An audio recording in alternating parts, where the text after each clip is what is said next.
Stop talking like Jake is a YouTuber. Jake is a boxer.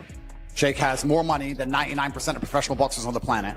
He has a full-time training camp. He lives with a full-time gym, full-time trainers. He's dedicated his life to this sport for nearly 7 or 8 years. That's a professional boxer. He's an ex-YouTuber.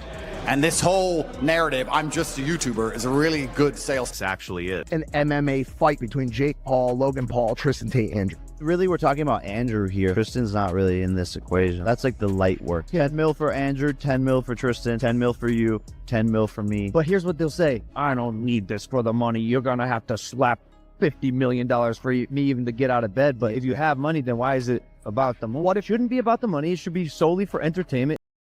It is time to completely dismantle the outdated narrative that has been plaguing the combat sports world for far too long.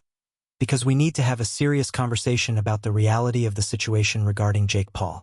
Everyone needs to immediately stop talking like Jake is just some YouTuber playing pretend, because the facts simply do not support that dismissive attitude anymore. Jake Paul is a boxer. Full stop. This is a man who currently possesses more liquid wealth and financial backing than 99% of professional boxers walking the planet today. He operates a full-time, state-of-the-art training camp that rivals world champions. He lives his life embedded within a facility that includes a full-time gym, a staff of full-time elite trainers, nutritionists, and recovery specialists. He has dedicated his entire existence, every waking hour. Tristan and Andrew Tate versus you two. Oh. That's the fight. I would love it. The two brothers, that's the fight. That would be crazy. Tristan and Andrew. Who would get Tristan? You'd get Tristan. You're more. No? You want Andrew? Yeah, he'd probably make me take Tristan. I feel like because he's the seasoned boxer. You fight. That's a good fight. That's a good fight. That's fun. I mean, you fight Andrew. How would it go? I would win very, very quickly. I'm excited to see his fight. He's been out of the ring for a long time. To the sweet science for nearly 7 or 8 years now. That is the definition of a professional boxer.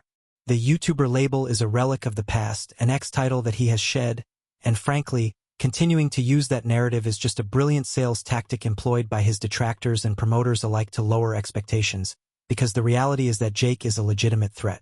This brings us to a specific, bone-chilling prediction that has surfaced from the Paul camp. Jake Paul is absolutely convinced, and we are talking about a level of certainty that borders on prophetic, that he would not just beat but dismantle and completely rotate Andrew Tate in a boxing ring in almost no time at all. He isn't talking about a 12-round war of attrition or a tactical chess match. He is visualizing a quick, decisive, violent finish that wouldn't even see the later rounds. Let me tell you, that single claim, that one bold, unhesitating statement has completely reignited what might be one of the loudest, most explosive, and most talked about potential rivalries in the entire history of crossover combat sports. We aren't talking about some casual call-out here, nor are we discussing some throwaway comment made in passing during a podcast to get a few clicks. This is Jake Paul putting his name, his massive reputation, and his hard-earned credibility on a prediction that has the entire influencer boxing community absolutely buzzing with electricity, endlessly speculating about what would happen if these two colossal personalities, with their enormous platforms, their cult-like followings, and their equally enormous egos, actually stepped through the ropes to settle this once and for all. Now, the concept of the Paul brothers going toe-to-toe with the Tate brothers has been floating around the ether of the influencer fighting scene for quite some time. It has been this constant background radiation, a conversation that never truly goes away, always simmering just beneath the surface of every press conference and every Twitter beef. But here is exactly what has changed and why the temperature has suddenly spiked. Recent comments and major structural developments in the boxing world have pushed this potential matchup right back into the blinding spotlight. We are seeing it front and center, where everyone is dissecting every angle, every distinct possibility. You have Jake Paul actively preparing for what might be the most massive step up in competition he has ever faced, while simultaneously, Andrew Tate is making his dramatic, highly publicized return to combat sports after being away from the ring for years.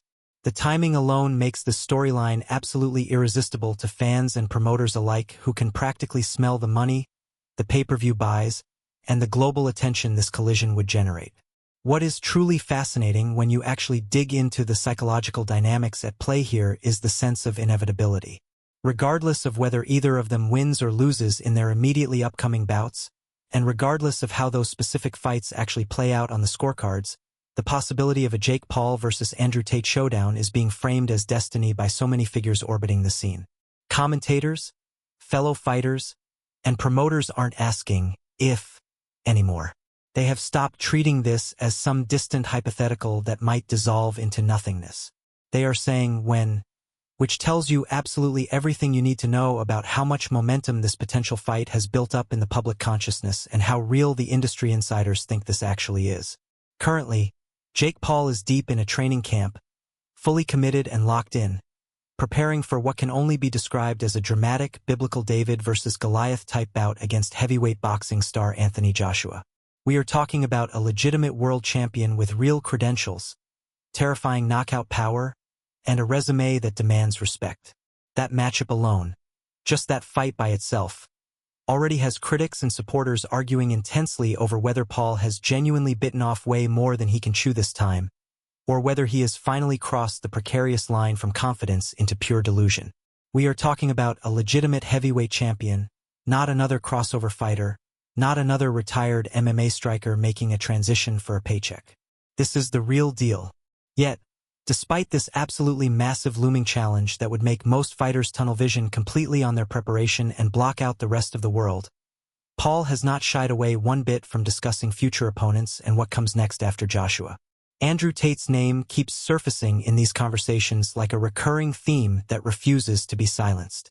In discussions involving his brother Logan Paul and the popular streamer Aiden Ross, who has been a fixture in this scene forever, the potential matchup was spoken about less like a fantasy and way more like unfinished business just waiting for the right spark to explode into reality. The whole conversation picked up serious energy and real tangible momentum when Logan Paul openly entertained the wild idea of a doubleheader featuring both Paul brothers taking on Andrew and Tristan Tate in the same massive event. Picture that scenario for a second. Two brothers fighting two brothers in what would essentially be the ultimate family rivalry showdown. A spectacle that would undoubtedly break the internet and shatter viewership records. Aiden Ross really leaned into this discussion by casually assigning matchups like he was actually booking the card, sitting there like a promoter with a pen, putting Logan opposite Tristan Tate and implicitly lining Jake up with Andrew. This matchmaking makes perfect sense given their respective sizes, fighting styles, and how they match up on paper. Even Logan himself seemed genuinely unsure which Tate brother he would actually rather face in the ring, suggesting at one point that he might prefer Andrew because of stylistic reasons, but then admitting that Jake would likely push him toward Tristan anyway because of the competitive dynamics between them. Jake wants the big fish.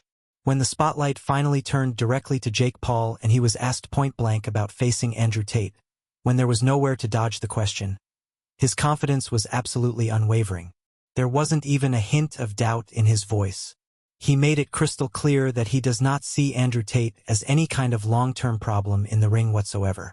He fully expects a fast, completely decisive finish if they ever do meet, specifically predicting an early round knockout.